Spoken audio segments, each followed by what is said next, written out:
Smile.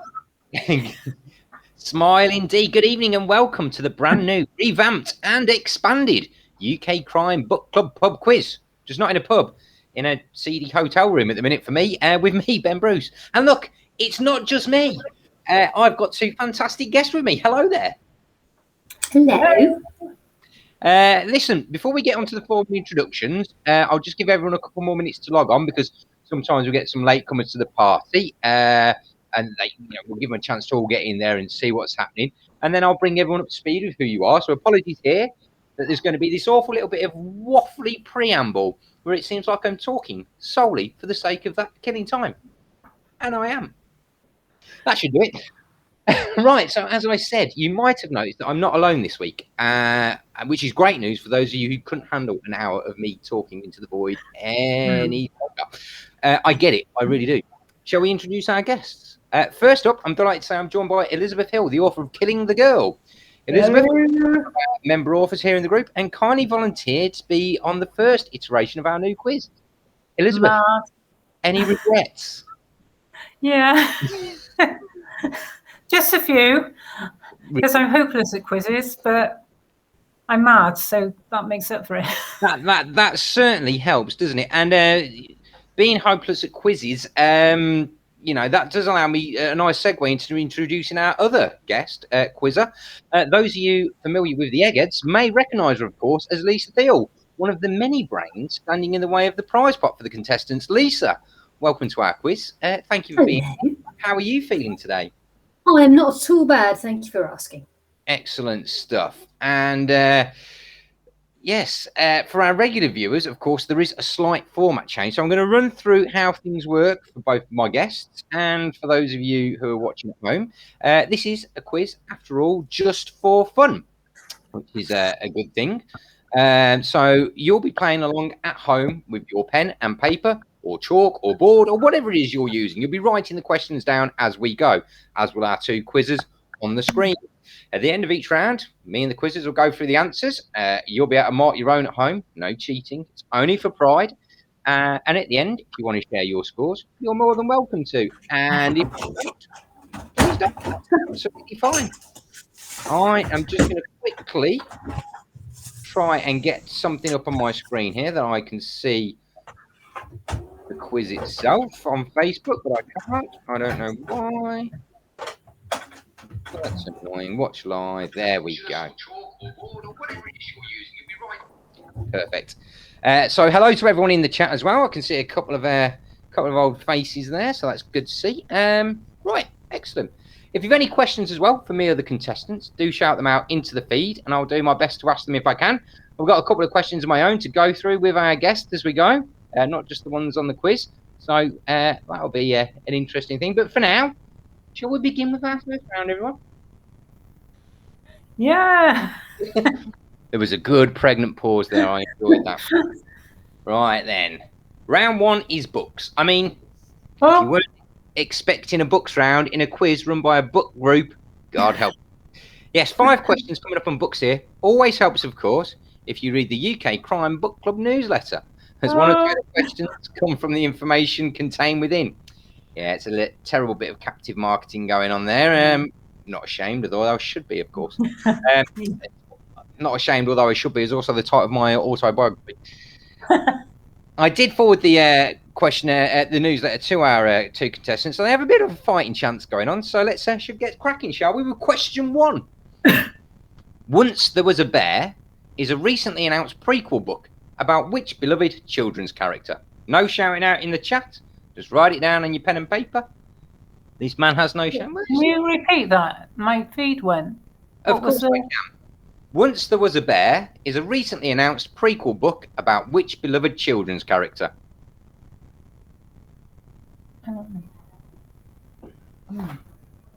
No idea. Once There Was a Bear. Beloved children's character. Could be a couple of clues in there. Question number 2. In Linda Cole's new novel, Where There's a Will, cabbie Will Peters finds himself embroiled in a murder investigation. But Will has a part-time job as well. And if you read the newsletter, you'll know what it is. So do tell me. And for those of you playing along at home, I will be putting all the questions up in the chat at the end of the round, so you'll get to see those while me and the guests have a little natter. Question 2 again. In Linda Cole's new novel, Where There's a Will, Cabby Will Peters finds himself embroiled in a murder investigation. But Will's got another part-time job. You read the newsletter, you know what it is, so do tell me. Question 2. Question 3. The original scroll of 120 Days of Sodom by Marquis de Sade was recently purchased for a whopping 4.5 million euros. This one's going to be right up your street here, Elizabeth. But in which prison was the Marquis a resident when he wrote it? Oh, hell. I've forgotten the name of it. Oh. Is it going to be one of those where you're kicking yourself at the end? Yeah, I can't think what it is. I told you there was questions about France. Yeah, the one question I can't answer.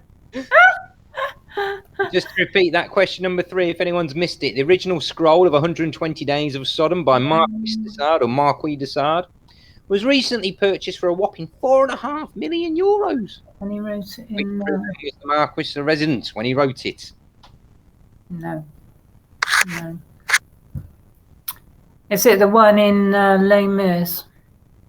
It's the same one, isn't it? I think it is, yes. And I can't think of it. Right. I think it's pretty much the only prison that anyone's going to know from that country. Just to give you all a little hint there.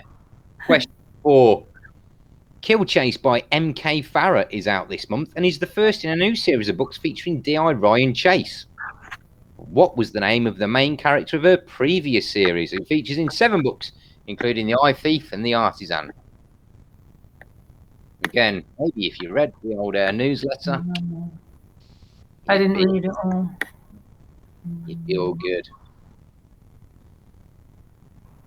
So question 4, one last time. Kill Chase by M.K. Farrer is out this month and is the first in a new series of books featuring D.I. Ryan Chase. But what was the name of the main character of a previous series, who features in 7 books, including The Eye Thief and The Artisan? And the last question in books. Kaz hasn't been reading the newsletter. One of our admins doesn't read the newsletter. Folded arms and disgruntlement here, eh? Question 5. Widespread Panic is the latest title from which author, well known for his LA quartet of novels? The LA novels. You might not know them as novels. Maybe you know one of them as a film. Widespread Panic. Yep. That's the new title from this author. Wrote the LA Quartet. One of them was a very famous film back in the 90s. Oh, Tony, come on, you can read it too. Yes, Patsy, that's what you need to do. Go print off the newsletter, have it standing by the side, you're all good to go. Or just another pop-up window. So Widespread Panic is the latest title from which author, well known for his LA Quartet of novels? And that's round 1 in the bag. Whilst we let everyone get their answers down, Lisa, I know you've often got a lot to say for yourself, and you're clearly a clever sort. Any plans to write a book? I would love to write a book. I have envy of anyone who's ever tried and got beyond even thinking about it. But, you know, my original ambition was to be on a TV quiz show. And, that kind of happened. And now, you know, it feels like other completely bizarre pipe dreams are possible. So you never know. If I get the right idea and, you know, the kids stay out of my hair for 5 minutes, maybe, just maybe, one day this could happen. That last part is the challenge, kids keeping out of your hair. And Elizabeth, you've actually managed to get a book down, done, and out there into the world. So any tips or anything for those would-be writers who perhaps do struggle with finding that discipline or finding the routines? Did you have any routines yourself? Were you juggling jobs when you wrote your first book? Yeah, I was working when I first started to write. And it's difficult because I found it hard to write even now. So you've got to make yourself do it sometimes. But now I'm not working. Am I off the screen? I write in the mornings, and sometimes I write early in the mornings. I'll just pick up my pad and start writing. But you have to get in the discipline, and it's difficult. I've got spinal issues, and if I wake up my spine's hurting, you know. So sometimes you don't write. But what I found is don't beat yourself up. If you go a day or two without writing, it's fine. No, I absolutely agree with that. It's one of my massive bugbears that I find when authors say write every day. I just feel that it's quite a privileged position to be in, to be able to write every day, and real life sometimes gets in the way of that. And I think it's I find it really. I think it's some of the worst advice that writers ever dish out to would-be writers. Write when you can and when you want to, not every day. Anyway, soapbox off there. Shall we have a quick look at the answers to round one, everyone? No. Yes, no. Are we really sure? Right then. Question 1. Once There Was a Bear is the newly announced prequel to... Anyone know? Anyone hazard a guess? I can only think of Paddington and Winnie the Pooh. And Winnie the Pooh would have been the answer, yes. Winnie the Pooh is there Once There Was a Bear, and it's to tell the story of how Winnie went from the Harrods toy shop shelf to Christopher Robin's house in the 100-Acre Wood. It's going to be written by Jane Reardon in the style of A.A. Milne and illustrated by Mark Burgess. Question 2. Did anyone know the part-time job for Will Peters? I remembered because I did read it this morning and I got a terrible memory. So I hope it was a grave digger. It was indeed, yes. Grave digger is the answer. Which, you know, in a book about murders is a useful role to have. Yeah. Absolutely. Did anyone work out the prison the Marquis de Sade was residing? No. Lisa, in my tongue. Can you put Elizabeth out of her misery? Yeah. Is it literally like one? Is this like name a French prison? Yeah, pretty much. Yeah. Okay, see, I excel at these questions. Basically, this is a classic quiz tactic. It's name a thing and hope it's the right one. So I just wrote the Bastille because it was the only one I could think. It is the Bastille. Yes, that's where he was residing. The only French prison perhaps ever. Unless they were shipping him off to the colony somewhere. Oh, Fort Boyard, obviously, was that a prison or was that just a fort? I guess it's in the name. It's a fort, isn't it? Ben, shush. Question 4. So MK Farrell, again, being all over the news lately, would have helped you here. Anyone remember the name of the start of the earlier series? Is Erica someone in there? It is Erica, yes. I will give half a point if you got Erica. D.I. Erica Swift is the answer. Swift. Swift, yes. Yeah. And finally, question 5. More than one film, apparently. I forget which one was the second one. For James Elroy out of the LA Quartet. I don't think there was two. Yes, James Elroy was the answer of Widespread. I put Dennis Lehane because he's the only American writer I've watched anything recently. So I thought I'd put American writer, Dennis Lehane. Sometimes, again, if you're not sure, you've got to, you've narrowed it down to a certain point. So that's round 1 in the bag. So I'm not going to ask you your scores. You can share them if you want. No, 3. Well, only because I hedged my bets on Paddington and Winnie the Pooh. So I actually got 2. Are you going to share your score? Do I have to? No, you don't have to. I mean, Lisa, the thing is, if you got 1 wrong, I feel like I've won the quiz today. I actually got 2 wrong. How do you feel now? I mean, you know me. You'll take that, and you'll never let me forget it. Yes, I'll take that. Shall we move on to round 2? No. Round 2, and I'm sure you're going to love this, you two, is Lisa versus Elizabeth. Don't worry, I'm not going to make you fight. Far from it. Simply tell me whether this famous literary figure is a Lisa or an Elizabeth. It's really that simple. They could be a character or they could be an author. A point for the full name. Half a point if you just give me a Lisa or an Elizabeth. You see, technically, I could argue about this and tell you that Lisa is actually an abbreviation of Elizabeth, and so they're all in fact Elizabeths. I've just proved your round. I know this in the research. I've come across a few examples of this where Lisa, there's a character in War and Peace who is Elizabeta Lisa Karolinova Bolkonskaya. Which would have been an obscure answer and given everyone a point, but I wasn't going there. So I was going with their known and given names rather than derivatives. Wow. Thank you very much, Lisa. Knew you'd have a smart ass answer. Shall we continue? No. Question 1 then. Author of The Night She Disappeared, The Family Upstairs, and Vince and Joy. Is it an Elizabeth Or is it Elisa? Oh, it's Elisa. Oh, But which one? You can have an extra half a point if you tell me which one. I know. I think I know this one. I think Yes. I do. I think most members of a crime book club would hopefully know this one.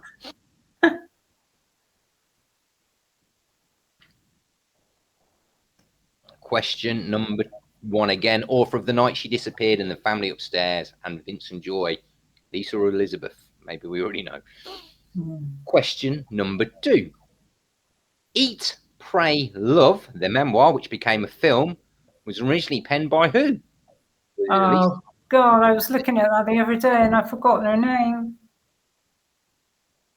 I mean, if you want half a point, just take a 50-50 shot, one way or the other. What do we get for Julia? I know. Julia Roberts was in the film, that's right, yes. Yeah, can we have a point for Julia Roberts? Because I think she counts. If her middle name is either Lisa or Elizabeth, I will let you have a point for Julia Roberts. If that, I don't know her middle name, but I'm feeling generous. Right. I know which. I think I do. Eat, Pray, Love, the memoir. I know her name. I've remembered it. Oh, look at this. On a roll here. I was looking at the book the other day. I've seen the film, but I've never read the book. I've seen the film. Question number 3 then. This character was one of the 4 sisters in Little Women who, spoiler alert, ultimately passes away during the book. Oh, I know. I know. If you've seen Friends, there's a famous scene in Friends where Joey has to put the book in the fridge. That made you giggle there, Lisa, didn't it?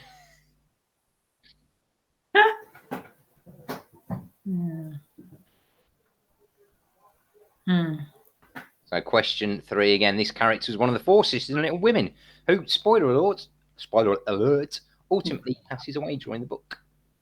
Yeah, I think I knew that one. It's going to be funny when I don't. You're cutting a very confident figure in this round here. I'm liking this. From going from like, oh no, I don't want to do it, to actually, oh no, this one, I know this.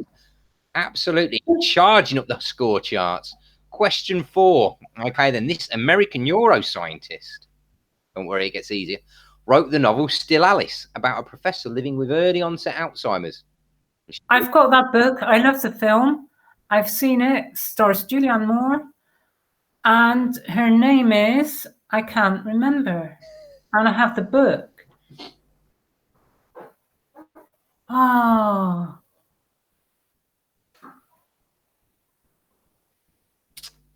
One more time. American neuroscientist wrote the novel Still Alice about a professor living with early onset Alzheimer's. Again, Lisa or Elizabeth? No, I think I know which one, but I can't remember the surname. And finally, question 5. What's your name? We had a little... Well, who is the author of the crime thriller Killing the Girl? Yeah. That's almost as good as what's your name. We talked about gimmies, didn't we? Where was mine? How was this a fair round? Yeah. I asked You can still know the answer if you'd been paying attention at the top of the show. Question 5 again. Who is the author of the crime thriller Killing the Girl? Let's give people a few moments here. Like I said, I did think about putting that character from War and Peace with both names, but I'm not a charity. Has anyone actually read War and Peace here? No. No, why would you? No, I've got it. It's in the front room on the shelf. It's there, but you haven't found the requisite 2 years or whatever it would take to get through it. One day, maybe. Let's give people a few more moments. Elizabeth, are you much of a quizzer? No. Well, I like to think I am, but in truth, my eldest son answers when we watch a chase and everything. He comes out with the answers, and I'm a 1 second delay, and I say the answers. But you've still got the answers. And who would be your ideal quizzing partner then? Obviously, I Lisa. did say Mark Lebet. Yeah. But now, of course, that is before I knew that Lisa was coming on. And If I were Lisa, you, I'd still ring Mark. your quizzing career, how did you get to where you are now? How did your quizzing career begin? You're not Talking to me now, aren't you? Yeah. Yeah, talking to you, Lisa. Talking to you. That's all right then. I just kind of I was delighted because when I was a kid, I read everything in sight, and I've got one of those irritating retentive memories that meant I spouted it all back to people as well. So I and everyone else was delighted to find out that it was actually a thing where you got rewarded for doing this. So when I was about 10, the school had a quiz team and asked me to be on it. And seriously, first time ever I've ever been picked for a school team first. Amazing. And so it kind of started there. So it was like, oh, so this quiz thing is a thing. So, pub quizzes, other quizzes, TV quizzes. And one day I was on a TV quiz and it's made by the same production company that made Eggheads. And they were looking for a new egghead, a new woman egghead. And so I filmed this one day. And they were making nice noises. And I was like, well, this isn't very nice. I'll just go home. And next day I'm in Aldi doing my shopping. And they rang me up and asked me if I wanted to be an egghead. And I was at the checkout, and there was a delay while I sorted that out. Well, you can't delay the checkout at Aldi, Lisa. That's not how Aldi works. Absolutely. You've seen how fast they throw that stuff down the conveyor belt? You snooze, you lose. Well, good stuff for Brucey's Generation Game and things like that, the conveyor belt, if you've ever gotten that. Absolutely. But yes, so I think we've given everyone a little bit of time. Shall we have a look at some of these answers? Now, I think, Elizabeth, you might have known the answer to question 1.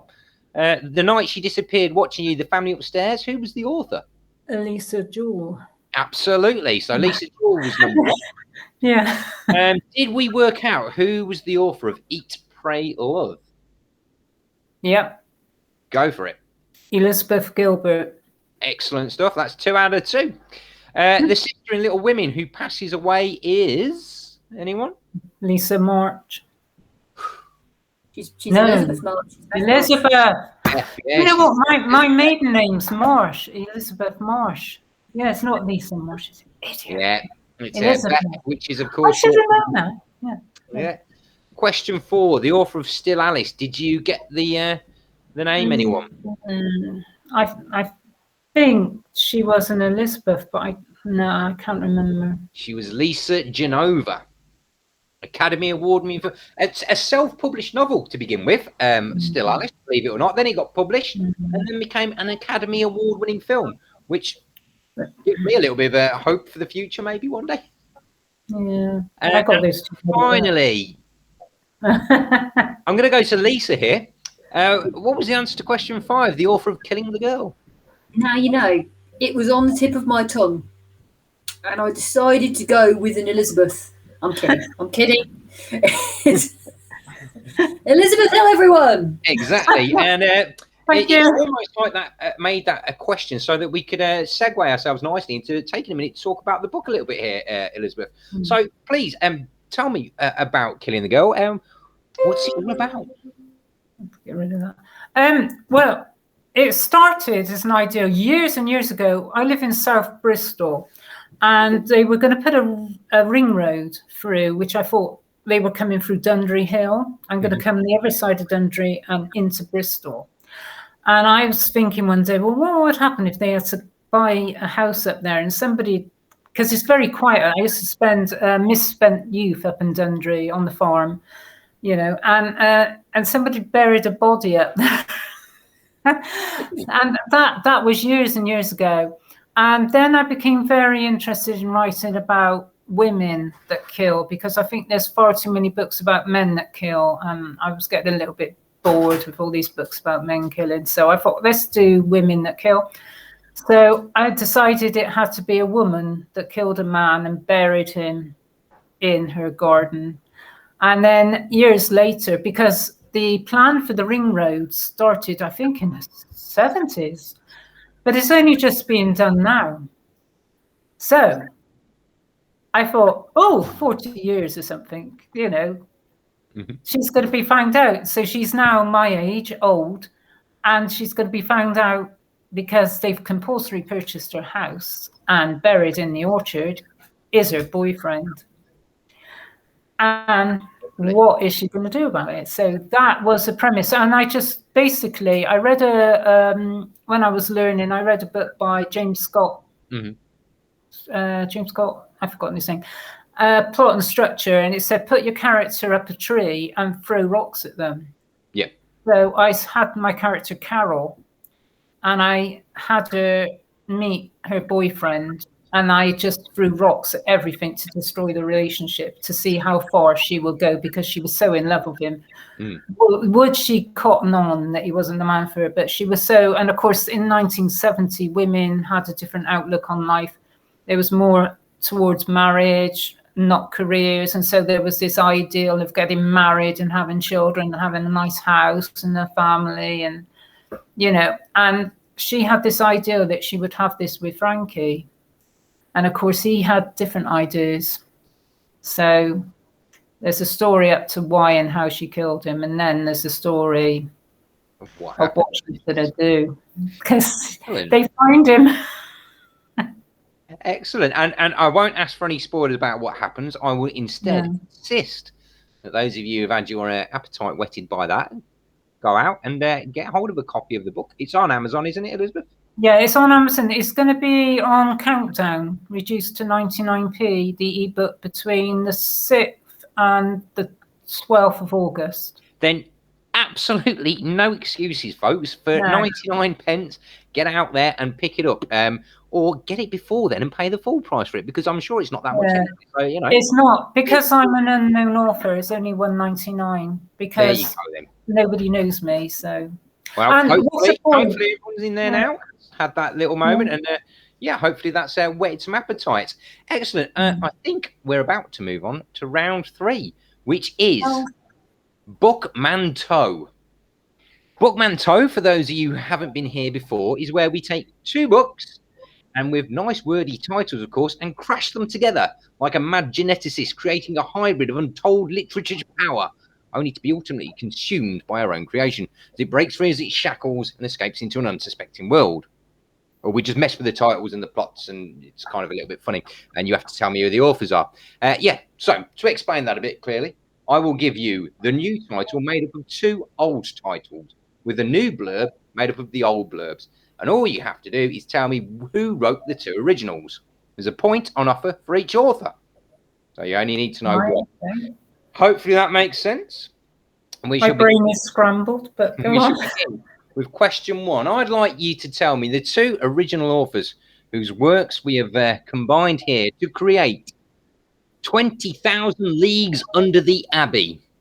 After moving to Bath, a young woman falls in love with the son of a wealthy family before she finds herself captured aboard a futuristic submarine. Tell me the 2 authors who I have turned into a greater product, if I do say so myself. They might disagree. You're going to have to repeat that. I will do, don't worry. So the title of our new book is 20,000 Leagues Under the Abbey. After moving to Bath, a young woman falls in love with the son of a wealthy family before she finds herself captured aboard a futuristic submarine. I would read that book. You see, they thought the writers of Pride and Prejudice and Zombies thought they'd been really, really adventurous, but they did not know the half of it, did they? They did not keep going. I read half of Pride and Prejudice and Zombies. Didn't finish it. The premise was so much greater, but I feel I could, with this round, I could knock on some gold here. Speaking of which, question number 2. The Day of the Marne. A French paramilitary group, hell-bent on killing their president, hire a weaver who has been banished from his community, having wrongly been accused of theft, to help them reach their aims.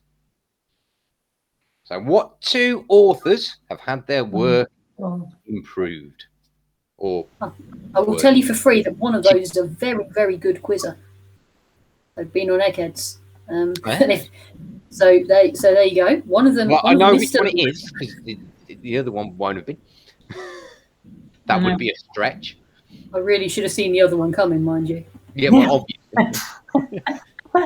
Question 2, again, The Day of the Marne. A French paramilitary group, again, I've got the French thing in there, hell-bent on killing their president, hire a weaver who has been banished from his community, having wrongly been accused of theft, help them reach their aims? That's question 2. No. Question 3. A passage to full frontal snogging.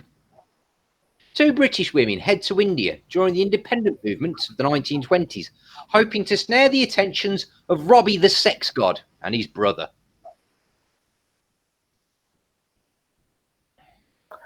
Robbie, did you say? Robbie the sex god and his brother.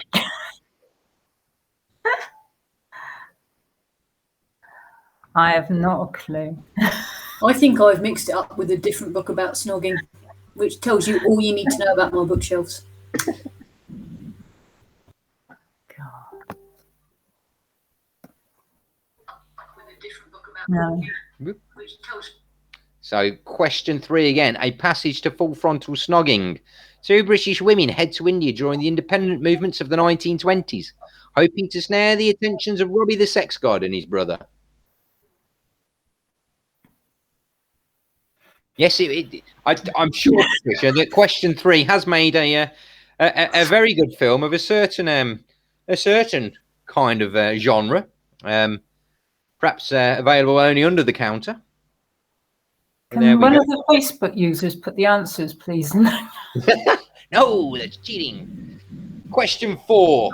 I am stuffed on this round. This is one that I'm surprised has never happened before. The Strange Case of Dr. Jekyll and Juliet. A pair of star-crossed lovers concoct a potion that unleashes the darker side of human nature. In many ways, the plot of just one of those books. Oh, look at you dancing in the chat, Patricia. Patsy. Delete. Nicer than me. I throw people out when they do that in my quizzes. I have no idea.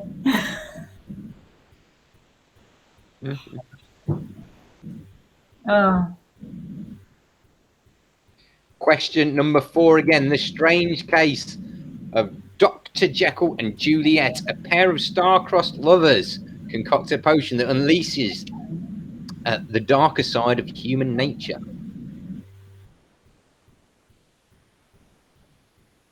That's question 4. And question 5. The Casual Strain. The death of a parish councillor unleashes a sinister virus that may have come from outer space. I had a casual strain once. I didn't warm up properly. He's like, oh, Brucey, you never change. I'm glad you said Brucey. It's always a real strain when I have to remember to call you Ben for any length of time at all. It's a real strain for me as well. Question 5. The Casual Strain. The death of a parish councillor unleashes a sinister virus that may have come from outer space. And that is the end of Bookmanto. Right. Let's have a little bit of a breathe while everyone gets their answers down if they need them. And in that time, I'm going to quickly ask you. We've talked about the current book, Elizabeth, but what's next for you in your writing adventures? The 2 I'm writing, because this book was Women and Lovers.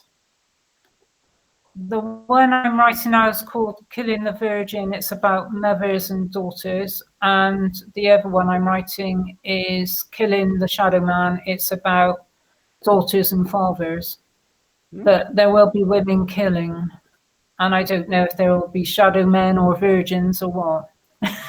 You've just got the titles and you go, yeah. Right, it's interesting things that you're building on the idea of sort of those paternal and maternal relationships to explore. Is that something that you? I mean, we obviously have these TV shows about the mothers of people who kill and things like that. Is that something that you feel is an area that is good for exploring? Then that sort of a background to it all. Well, I hit upon it because obviously this is a woman killing her boyfriend because he wasn't that nice, and she didn't realize, and then she did. But then I thought, well, what shall I do next? And the one I'm writing, Killing the Virgin, I have this idea about a woman who doesn't like her own children. They've grown up, but she doesn't really like them. And then her son brings home this girl that she falls in love with. This girl is brilliant. They get on, they do things together, crafting and everything. But then she thinks she's going to lose the girl, and she's got to keep her. So how does she keep her? But there is another twist, because this woman's already a killer, and she's killed an ex-husband and fitted somebody up for it. I'm just going to quickly, my mum is in the group today in the chat watching the quiz, and I just want to say, I know you really like my wife, Mum, probably more than you like me, and I have no plans to get rid of her, so you don't need to off me just yet. Thank you. Just in case you start getting some ideas there, Mother. Two answers while I fear for my life. The answer, Bookman. So, 20,000 Leagues Under the Abbey. The two books, of course, were 20,000 Leagues Under the Sea and Northanger Abbey. So who were the authors, please? Jules Verne and Julian Fellows. I've no idea. Any advance on Julian Fellows there for Northanger Abbey, Lisa? It'll be Jane Austen, I think. It's Jane Austen. That one of the Austens. Yes, I've absolutely. not read any Austen. I've not read. Question 2: if you ever wondered what would happen if Silas Marner decided to become an assassin, then this is the book for you. I hadn't until I wrote it, but Lisa, you said you've met one of the authors from this, so I'll let you tell us who one of them is. I'm going to get it wrong now. I'm going to say totally the wrong thing, but I think it's Frederick Forsyth. You are correct, and the other author is Thomas Hardy. No, it's the other boring 19th century one. From further up the country. Oh, not Lawrence. No, further up the country than that. Even. From Nuneaton, which is where I'm from, which is why she gets a little shout out every now and again. It was Mary Ann Evans. I will accept George Eliot because that's the name she wrote under, but I do prefer Mary Ann Evans just because she should have been called Mary Ann Evans, and I'm, stuff the patriarchy. Question 3: A Passage to India and Angus Thongs and Full Frontal Snogging were the two books. Was that what you were thinking of? Ben. Yeah. Ben. I think the book is called Angus Thongs and Perfect Snogging, and I think that's the film. Everyone. That's the film. Are you sure about this? I am. I researched it. Well, that makes me feel better. Yes, I did my research. I wrote down the author of what I thought was Angus Thongs and Perfect Snogging. Which was? I think she is no longer with us, but I think her name is Louise Renison. Her name is Louise Renison. I don't know her status. I didn't know that, and that's quite sad if she is no longer with us. Did anyone know who the author of A Passage to India was? Oh, I've forgotten. No. Bane of my degree, E.M. Forster. It was E.M. Forster. Oh, E.M. Forster, yeah. Question 4. 2 hopefully gimmies here, or at least definitely 1. Dr. Jekyll and Mr. Hyde and Romeo and Juliet. Quite the foursome, clearly. Who were the authors? Shakespeare. Yeah. Blank. Lisa? Another a real Scotsman, Ben, for a change. It's Robert Louis Stevenson. That's it. Thanks for that. Yes, Robert Louis Stevenson.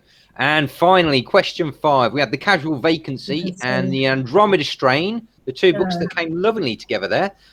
Who were the authors of The Casual Vacancy and The Andromeda Strain? Was that Rowling writing as Robert Galbraith? Yeah. I think it was her just writing as her, that one. I think that was just her. Galbraith is a... Did she do it? No, it was just J.K. Rowling on that one. Yeah. Oh, right. Andromeda Strain was...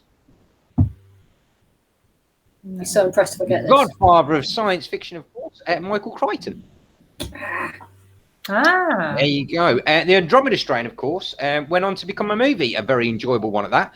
Lisa, I hear you had a career in the movies cruelly stolen away from you by Rosamund Pike. I think this is what happened. So a friend of mine cast me in a production of Henry V that he was doing in a small role, and I had to drop out for scheduling conflicts, tough life at university. Yeah. And yes, my part was taken over by this little known student called Rosamund Pike. And you know, next thing I know, we're a year out of university, and she's a Bond girl, and it's like, well, what That could have have I been thrown you. away?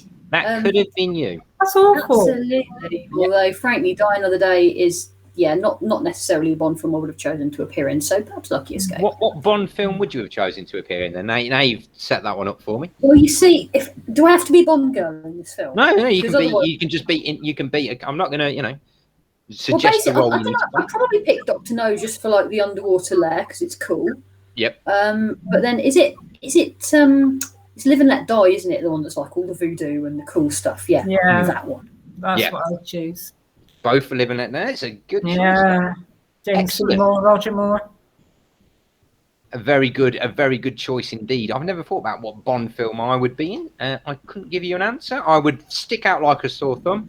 I would be the least active spy going. I would probably get killed very quickly, but at least I'd have a drink. While we are doing action films, though, you mentioned how Still Alice became a film after being a self-published novel. So who is your pick to play the lead when they finally make the film of The Regulators? That's a very good question. Because Kiefer will be far too old by this point, obviously. Well, I mean, Kiefer's never really. I mean, obviously it was a bit of fan fiction, so you couldn't really call on Kiefer there. But anyway, I go back. Who would be Jack Quinn? I hate it when people ask me these questions because I never have an answer. And I will have a think and I will get back to you so that I don't stop the quiz and make it all about me. Should we move on to music? Yeah, go on then. Music. Now, this is another slightly different round. Obviously, how do you do a music round on a quiz like this? Well, you do it this way. I'm going to give you the lyrics to a song. In that song, a crime has been committed. All I need you to do is tell me what crime has been committed in that song. Right. They're all famous songs. Let's see if you can remember what the crime was. Right, question number 1. The lyrics are, we all came out to Montreux on the Lake Geneva shoreline to make records with a mobile. We didn't have much time. What crime did they then commit in said song?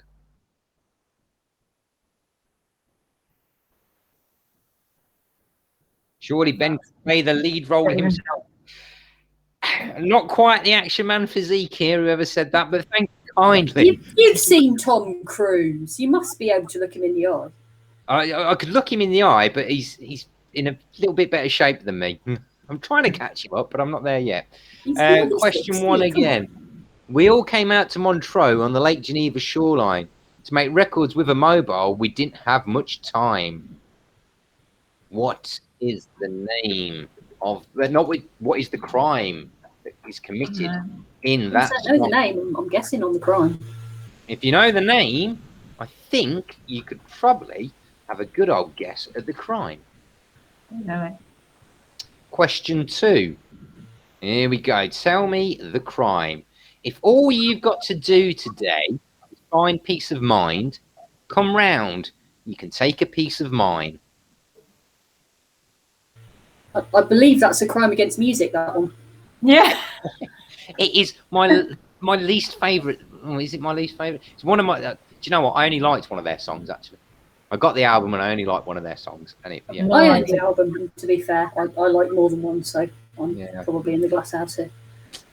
Question 2 again. If all you've got to do today is find peace of mind, come round. You can take a piece of mine.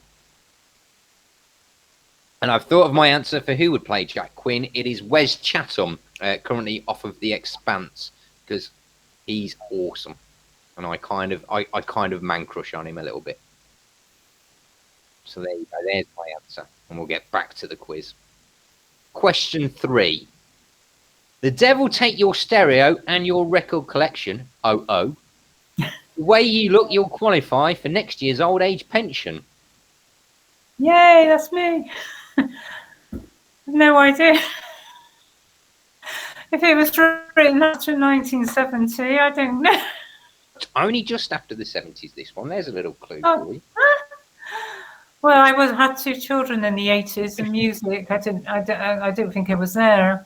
Yeah, well, I don't think this was music really, but that's just my personal opinion. Before anyone starts, Caroline Marston in the comments, his girl crushing on Avrasarala in The Expanse as well. Yeah, Shara Agadushli, she's just absolutely wonderful. She could, yeah, she's just brilliant. She's just a wonderful actress. She's brilliant in everything she's ever done. Also in 24, she's brilliant in that. Yeah, I totally respect that. Question 3 again. The devil take your stereo and your record collection. Oh. The way you look, you'll qualify for next year's old age pension. That's question 3. Think of the crime. What crime? Crime. Question 4. I know my mind is made up, so put away your makeup. Told you once, won't tell you again. It's a bad way. There's a couple of little hints in that one. Couple of little hints.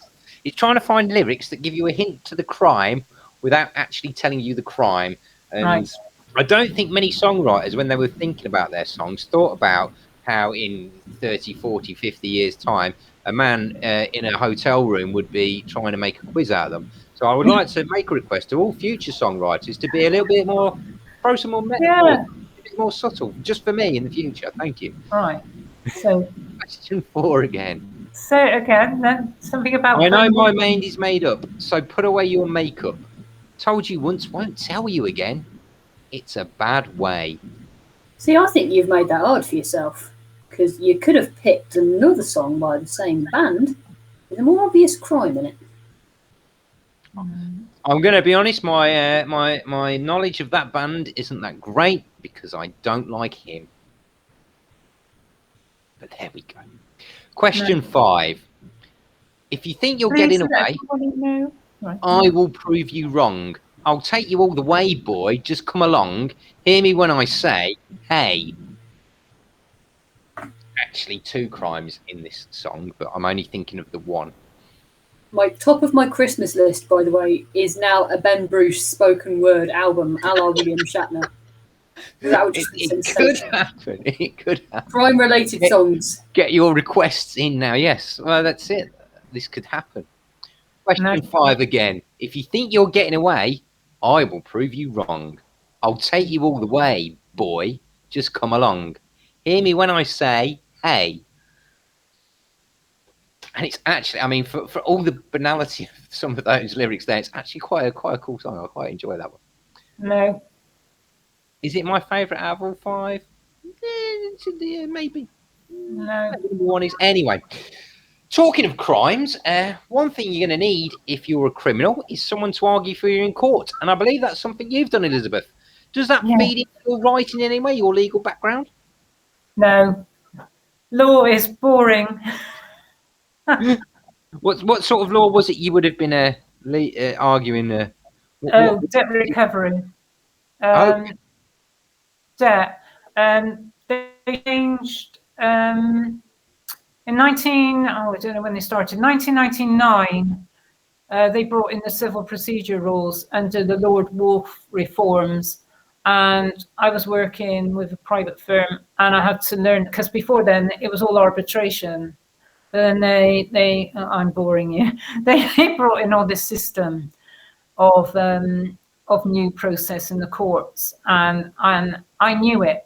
And so therefore, as I knew the court process, I went to work for a legal firm, not as a solicitor, but as an expert in the process of how the new courts were being run. So that was in 1999.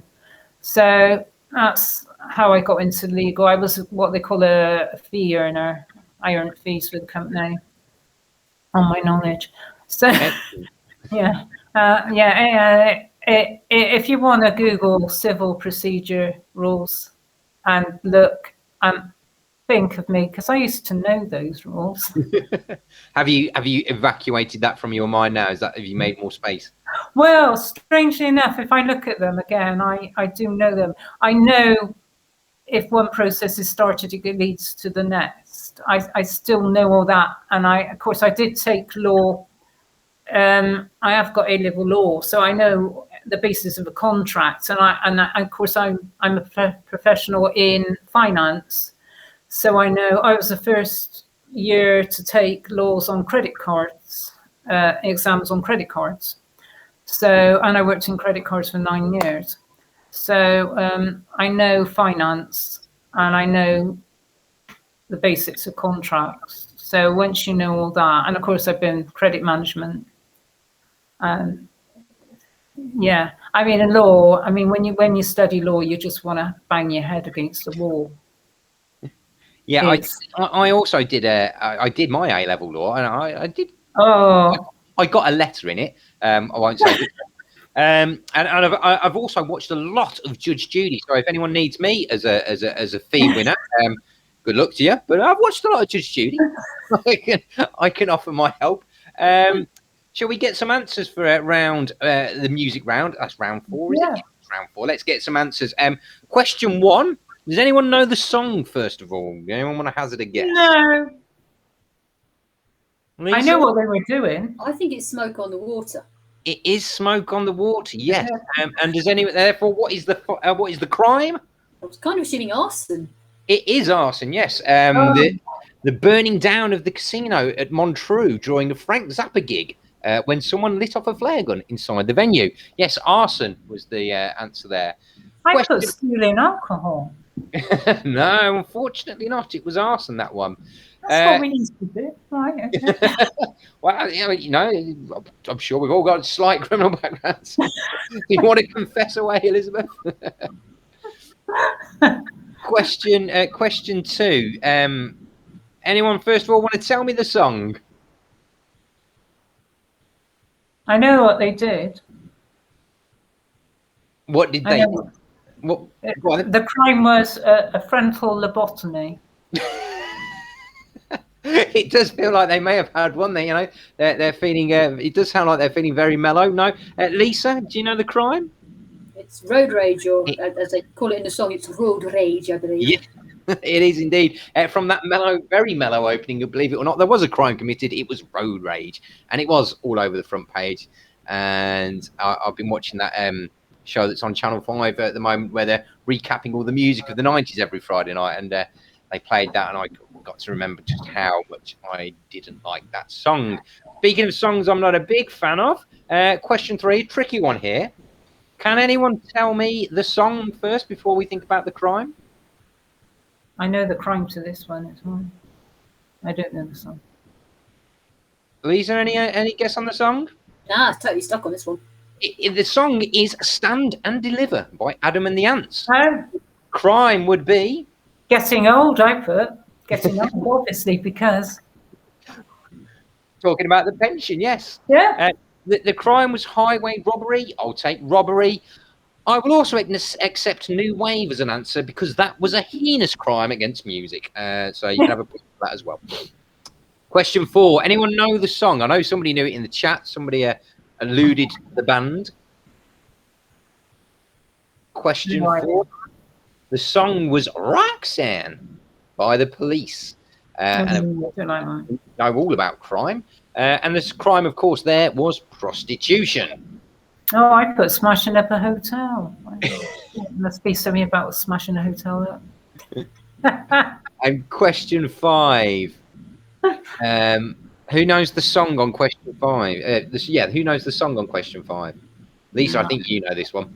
It's Murder on the Dance Floor, but you'd better not kill the groove. Yes, that's right. Sophie Kitchen Disco Ellis Bextor there with that one, Murder on the Dance Floor. She does talk about burning the house down as well. So if you throw in arson as well, you know, give yourself an extra point for putting both. I'll give you that. I'm feeling generous.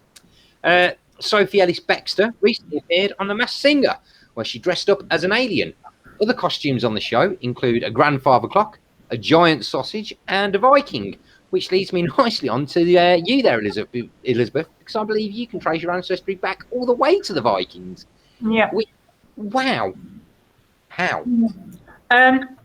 My great-great-grandmother is a Daubeny, which is of Albany, which is in Brittany, and my DNA it says 30% Scottish blood, but it's actually from Brittany. But the Daubeny line goes back to the Vikings. You can trace it, and I've traced. Like everyone, I've traced my Boleyn line back to George Boleyn, sister. I call Anne Boleyn Auntie Anne because she's my 12th great aunt. So I've traced another one back. But you all can, if you want to do your family tree, you will all find that you can trace back. I mean, I know because my great grandmother had the name. So the name, you know, if you're a genealogist, then you've only got to go back. If once you find a name, the name's tracked. And I had a hard time finding, because my grandfather, when I tried to track his father down, the only man I came across was age 73, so I thought it was wrong. But then I traced the second cousin, and it was right. My great grandfather was born in 1820, and he didn't have my grandfather until he was 73. So, and my great grandfather, which sounds weird to have a great grandfather born in 1820, but he was over in the wars in China, and he was on the sea, liberating Libyan slaves and doing all sorts. So interesting character. But his mother was Sarah de Bonny, which is, you know, which is a line that can be traced back to the Vikings. Though my link is broken somewhere. I've been in touch with a few other family, but I can't find it. Goes through Somerset somewhere.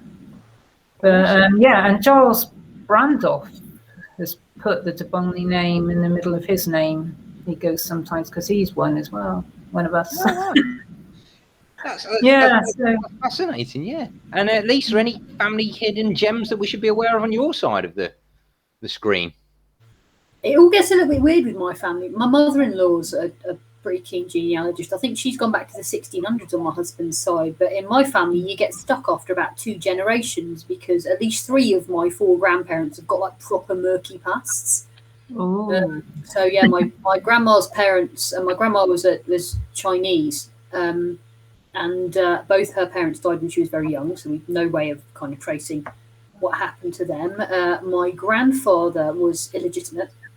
We think that while his mum was a maid up at the big house, the son of the house may or may not have had his wicked way with her, and that's where my grandfather came from. So no dice there, can't find that out. My grandfather came over to this country from Australia, and before he came, his mother, who was English, told him not to look up any of his English relatives. So again, there's scandal all over the place here, but we've got absolutely nothing to go at. So you just come to like massive dead ends everywhere. So essentially, yes, I am the child of scandal and misery and heartbreak and all sorts of things, but I have no idea about any of it. It's a cap you wear very well as well, Lisa. So I think we've completed that round. Yeah. So having absolutely consumed everything I know about books, we now need to move to our final round, which is general knowledge. How are your general knowledge skills, both? No. Confident there? On this quiz. The answer is always not as good as I think they are. Yeah. If you've been reading the papers and listening to the news recently, then you'll be absolutely fine when it's not been too depressing. So we shall crack right on with question 1. The Tokyo Olympics are underway at the moment. What number Olympiad are they? Sport. And I apologise for the next question as well, then, Elizabeth. Going to make me count from the beginning, aren't you? Right. I thought you'd just know, Lisa. You know, or you would have done what I did this morning on Wikipedia and just looked and gone, "Oh, that's what number it is." No. Question number 1 again for those listening at home. The Tokyo Olympics are underway at the moment, but what number Olympiad are they? We'll give Lisa a moment. She's got to take her shoes and socks off. You get to the Warriors and it all comes unstuck. I'm just gonna guess. Good idea. Probably safer. I guess. Question number 2. Which nation won the delayed Euro 2020 football tournament earlier this month? I probably watched it. I don't know. Oh, I think I know. The Euros. Was Yes. it? Were Great Britain in the final? That one. England might have been. Oh, somewhere England, yeah. Which love nation sport. won the delayed Euro 2020 football tournament earlier this month? As you may have gathered, it wasn't England. Okay, right. Okay, I think I know. Question 3. We're off sport now. Sport's done. What was recently seized by US authorities from a Christian arts and craft retailer, Hobby Lobby, after it was suggested it had been smuggled into the country? This is one if you've been reading the news. Maybe you saw it. I like No. having a tricky one every now and again. Well, sorry, was it found in America? Yes. It was Yes. found. Yes, it was to be sold in America. Kind of book related in a way, which is how it found its way into the quiz. There's a little hint for you. Question 3 again. What was recently seized by US authorities from a Christian arts and craft retailer, Hobby Lobby, after it was suggested that it had been smuggled into the country? Oh, what was it called? Right. Yeah. Number 4.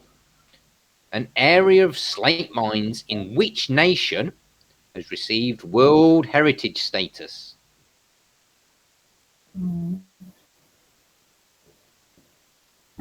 Yes. Question 4 again. An area of slate mines in which nation has received World Heritage status? Which nation?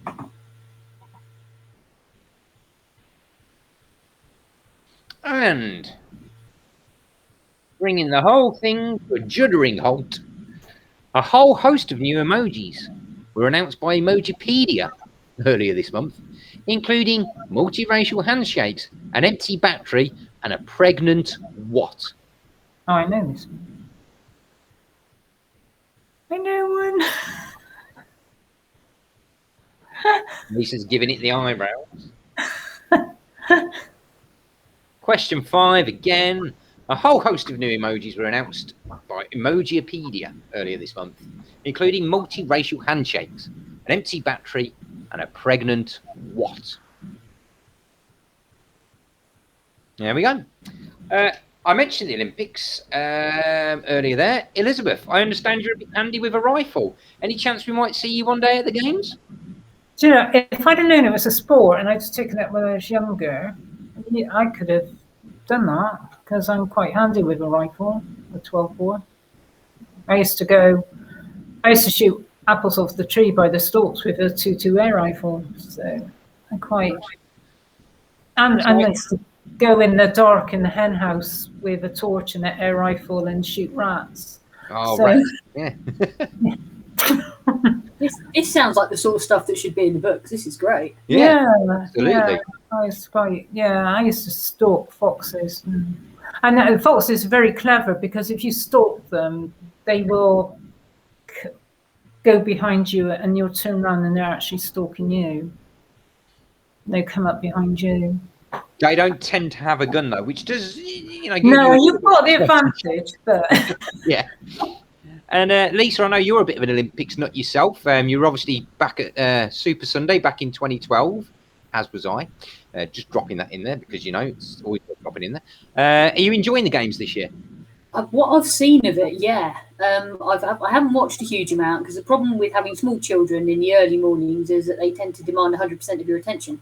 Happily, next week, my children are going to my parents for a fortnight, and I'm hoping to catch a lot more of the games, which is great because the athletics is just starting now. Perfect timing. Right then, I think I've given everyone enough time to get answers down, and let's get the answers then. So, Lisa, did you count how many Olympiads we've had?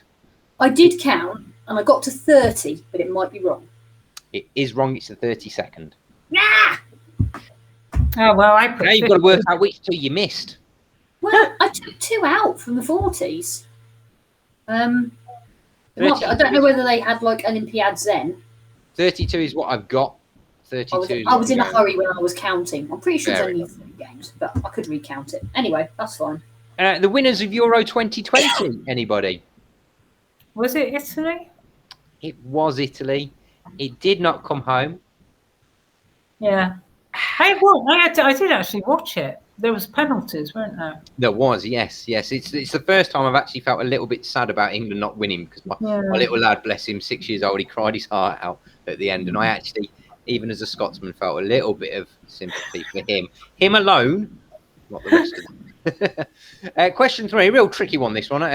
Did anyone have any guess on what had been smuggled? Well, I got two guesses. Ooh. The Turin Shroud or the Dead Sea Scrolls. Neither were there, but you're in the right sort of era of age. Lisa, did you have a punt on anything? No, I guess the Dead Sea Scroll as well. It was actually a 3,600-year-old tablet from the Gilgamesh civilization. So I would take a tablet. Apparently, the authorities say it should be returned to Iraq from where it was stolen. Quite obviously, really, stealing artifacts is something that you'd hope we'd got past post-colonization, but clearly quite not. Everyone got the memo on that one. Question 4: the slate mines that are now World Heritage status. Anyone know what country they're in? Well, I thought slate mines, they might be the UK Cornwall, but then I thought Russia. So no. Not Russia. No. Lisa, did you have a punt? Immediately thought Wales, decided Wales was too obvious and put Australia. It was Wales. Of course it was. the most particularly North Wales around Snowdonia and Gwynedd. They received that award today. I was poking around at the slate mine myself, just outside of Corris, only earlier this month. Now repurposed as the Centre for Alternative Technologies, which I'm going to give a little shout out there because it was absolutely wonderful. And if you're in that neck of the woods, go and have a look around. It's well worth a morning. Can I have half a point for the UK? I mean, depends. I don't. I haven't got any points. It will make absolutely no difference. I'll get your heart. And you did say that you knew this one here, Elizabeth. So the emoji, the pregnant emoji, who had been impregnated? A man. A man indeed. I've had the snip, so it was nothing to do with me. But yes, a man was the pregnant. Does he have a moustache as well? He does have a moustache. He is quite clearly either a pregnant man or a hairy woman. Yes, he reminds me of a few people I know. So that is the end of the quiz. And if anyone would like to share their score, they can do in the chat. Or Elizabeth, if anyone wants to let me know what scores you got. Say that again. Sorry. If you want to let me know your score, you can. If you don't, you don't. I got one in that. I got none in counting the third round. The third round, which was Bookmanto, 1 point for each your Bookmanto. That's a 10-point round, not a 5-point round. I got one. I got two in the first two, one in the third, nothing in the fourth, and one in the fifth. 1.5. And I think that's excellent for me. Actually, I'm quite impressed. Well done, excellent stuff. Good score indeed. Lisa, she's still counting. Yeah, solid Bookmanto round helped a little bit, but I think I made it to 20.5. Excellent stuff. I'm just looking at some of the scores in there. We've got a 15, 9.5, 13 and 19. Excellent. And that is that. Thank you so much to my two very lovely and wonderful guests, Elizabeth and Lisa. It's been an absolute pleasure having you both on. Of course, Lisa is appearing on Eggheads on Channel 5 later this year. And Elizabeth's book, Killing the Girl, is out now. It is discounted from August the 6th, but go and buy it now when it's full price, because why wouldn't you? Thank you very much for playing along at home tonight. I've been Ben Bruce, and I still will be next month. Good night. Bye. Thank you very much.